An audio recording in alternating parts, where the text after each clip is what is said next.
Do you like dolphins? I do, of course. Exactly. And then I say, how much money do you allocate to dolphins? Yeah, Probably none. yeah. And this is the difference between stated preference and revealed preference. Hi, and welcome back to the Basis Point channel. In the first part of this conversation, we discussed the bank's strategy, its 30-year journey, and Nicolas stepping into the CEO role. In the second part, the focus shifts from the institution to the individual, his leadership philosophy, his definition of client centricity, and what it truly means to run a bank when your name's on the building. How do you lead an organization built on strong entrepreneurial values while preserving its culture and momentum? And what kind of leader does that responsibility demand? If you enjoy our content, don't forget to like, share, and subscribe to the Basis Point channel. Okay, let's get back to Nicolas. So Nicolas, in the first part of this conversation, we talked about the bank's 30-year milestone, you stepping in as CEO, the bank's strategy, and how you want to move it forward. Now, I want to spend some time talking about you personally, your leadership style, and how you've kind of evolved as you stepped into the CEO role. So first basic question, what kind of CEO do you intend to be? So I'm going to intend to be a CEO that leads with proximity. So staying very close to the teams and the clients and listening first and giving that priority to the organization. And as I said as well, it was about creating accountability and creating ownership into the organization to put the responsibilities in the right place so that we can create clarity in terms of what do we need to do in order to reach our ambitions of being the private bank of choice. And so creating accountability, that also means that you would hold yourself accountable to your colleagues? First and foremost, it starts with me and building, and owning up to that credibility and adding that value and being at the service of the organization of the clients. So yes, it starts with myself first. We've talked a bit about client centricity in the first part of this conversation, but I want to spend just a little bit more time on your personal definition of that concept and how does it actually translate in a day-to-day private banking offering? What does it mean? Because I mean, it's a nice word, but it can mean a lot of things or nothing. Exactly. It is really about asking that question to everyone and the people I'm meeting across the organization is, how does what you do add value for our clients in the client journey?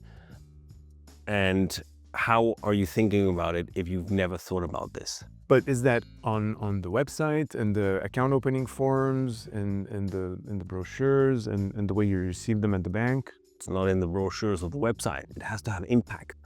And for me, it has impact if I challenge people with that question. It's not about putting it on paper and doing marketing around it. The idea is to have the impact for the organization so that I can make sure, firstly, that everyone has that client centricity mindset and that everyone understands that everything they do every day is for the clients and has an impact on the client journey. Do you have an example of something that evolved because of that concept? Responsiveness of people. Would it be help desks or client forms, documentation, that people realize that every small thing as it may be can have a very big negative impact on the client journey. The more forms you have to sign as a client, if you're onboarding, the more time it's going to take you to go through that. The legal department probably, once it's done, it's not their problem anymore. This is not the mindset that we have. Everybody understands and puts themselves in the shoes of the clients to decide what is he going to go through and how can I make his experience the best possible and the least painful. And I think this is, it's constant improvement so that people ask themselves those questions. And that's something that's kind of ingrained in the relationship manager's job description, but not necessarily in all of the other functions in the bank. So that's culturally, that's where the change needs to happen, right? Yeah, and it has been happening and it has to, continuously happen. And it's constant reminder of, those little things and until it becomes, automatic. So Syz is very much a family business. Can you tell us how things are working, the dynamic with your father, Eric, who created the group 30 years ago? Yeah, so it's both my father and the CEO of the group, but it's one and the same person. But the interaction is amazing because there's an alignment of the purpose and the feedback that he provides. It all goes in the same direction with the same goal of helping the company, you know. But it is always, you know, even in these small hints, it makes me smile because he also has this mindset of always constantly reminding people that, you know, the purpose is to help the client. I have an anecdote. I mean, maybe you've already heard about it with him, and it's a dolphin anecdote, and it's all about actually making sure that we manage expectations with clients, and because we talked about performance, you know, and performance is always relative. But if I have the right discussion with you right from the beginning, I'm going to be able to manage performance with you by understanding your proper risk budget or your risk allocation and your tolerance to accepting, you know, risk variations and performance variations. And Eric comes a lot with this dolphin anecdote, which is, you know, do you like dolphins? I do, of course. Exactly. And then I say, how much money do you allocate to dolphins? Yeah, Probably none. yeah. And this is the difference between stated preference and revealed preference. And what the revealed preference is that you're not allocating money, and potentially that you're not tolerant to actually, you know, risk. But your stated preference is, yes, I like them very much, and that you might like risk very much, but you need to dig down and you need to go a lot further than the superficial questions with clients to really understand what kind of risk profile they have, so that you can manage, you know, the performance, and you can manage expectations with them. Who challenges who more? Is it you challenging his view of things, or him kind of really? It is very much a two-way street, so it goes both ways, and I think that is the most important part, is that, you know, we both listen to each other, but this road had to be navigated as well through, you know, through history. So we've known each other quite a bit, so that helps. And yeah. Nicolas, today, what is one assumption about private banking you think needs to be challenged? So I think there's maybe two, and I'd start with the first one, with the concept that it's a lot about this unique access, you know, access to products, access to managers, performance, because a lot about this today is commoditized. And so you have to find the capabilities to actually, you know, filter this and filter the noise with the right people that you can trust, that understand your needs, and that can couple both together. So it's really about that. And another one is also maybe the myth that, you know, size is equal to safety. And we've seen this unfortunately in the past.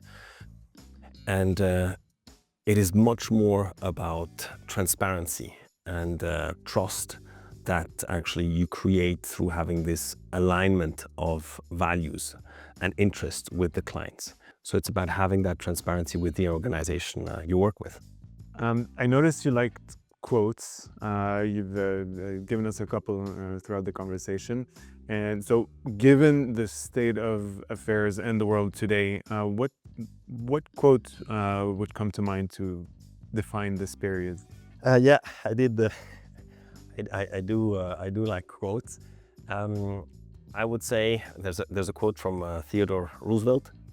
Do what you can with what you have where you are. And it's not very elaborate, but I think it is very, very powerful in terms of, you know, you have to fully commit, 100%. So do what you can is, you know, don't hesitate, you know, embrace and try everything, give everything you have with what you can. That means, you know, stop complaining, you know, look for solutions and look at how you can find solutions to go where you have to with what's in front of you. and where you are, it's here and now, and it's not later, and you don't have to, you know, look at the past, don't complain about the past, but you know, it's about repetition and then trying again. You know, it's, if you can focus on the now, it's much more important. And Federer says, you know, he's only won 54% of his matches, or his points, which is, when you think about it, not that much, but because he focuses on the next point and on the present. And I think that's very powerful. 10 years from now, when you look back at your journey as you started it as the CEO of Bank Syz, what would make you the proudest? Very tough question.